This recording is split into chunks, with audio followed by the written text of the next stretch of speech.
नमस्कार, आप सबका स्वागत है हमारे चैनल नेक्स्ट 9 न्यूज पर। मेरा नाम है दीपक गुप्ता।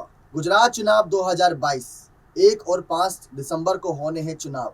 लेकिन बहुत ही कमाल की अगर जानकारी दें तो गहलोत ने अपने विधायकों संग मिलकर बवाल मचा रखा है गुजरात की सत्ता में। जी हाँ, आप सभी को एक चौंकाने वाली जानकारी दे। जैसे अगर आप दिल्ली में रहते हैं तो यूपी से कई सारे लोग दिल्ली में प्रवास किए, निवास किए हैं।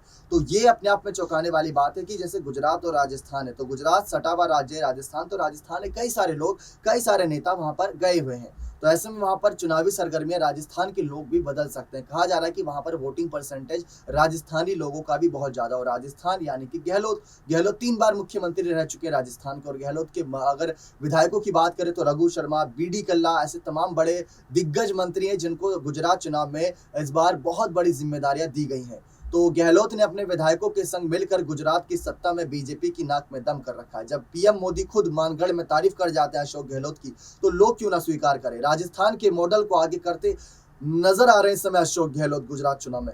और साफ देखने को मिल रहा है कि कन्हैया कुमार, जिग्नेश मेवानी और तमाम युवा चेहरे को भी आगे लेकर चलना चाह रहे हैं यहाँ पर अशोक गहलोत, जो कि मल्लिकार्जुन खड़गे ने साफ कहा कि 50% युवाओं की भागीदारी भी होनी चाहिए। तो वो साफ नजर भी आ रहा है। और इस समय अगर अशोक गहलोत की ओर बात करें तो अशोक गहलोत पूरी तरीके से चर्चाओं का विषय बने हुए हैं, क्योंकि कहीं ना कहीं राजस्थान के मुद्दों को लेकर वो समय समय पर चर्चाओं में आए। लेकिन गुजरात में जैसे अपने विधायकों के साथ जाकर उन्होंने मोर्चा खोला है, जो एक कह सकते हैं बीजेपी के खिलाफ यहाँ पर कदम उठाए, ये अपने आप में चौंका देने वाले हैं।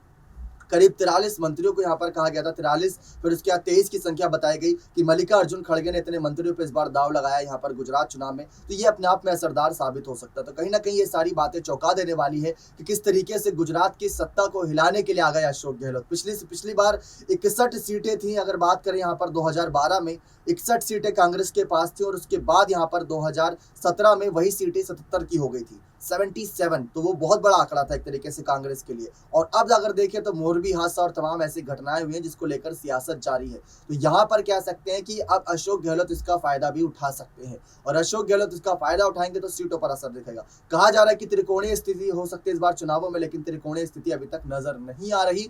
त्रिकोणीय स्थिति को लेकर सवालात हमेशा किए गए, लेकिन आम आदमी पार्टी को लेकर कहा जा रहा है कि वो सोशल मीडिया तक सीमित है, उसकी राजनीति, ये बात राहुल गांधी ने कही थी। अगर ऐसा है तो कहीं ना कहीं कांग्रेस और बीजेपी के बीच ही कड़ी टक्कर होगी। और अशोक गहलोत इस बार क्या कमाल करता है, अगर वहां कमाल करते हैं तो राजस्थान की सत्ता में सीएम कुर्सी 5 साल के लिए और उनकी पक्की होगी, अगर सरकार रिपीट करा दी तो। ये देखना दिलचस्प होगा कि क्या होता है अशोक गहलोत का अगला कदम विधायकों के साथ मिलकर। बन रहे चैनल के साथ ऐसी और तमाम जानकारियों के लिए बहुत बहुत धन्यवाद।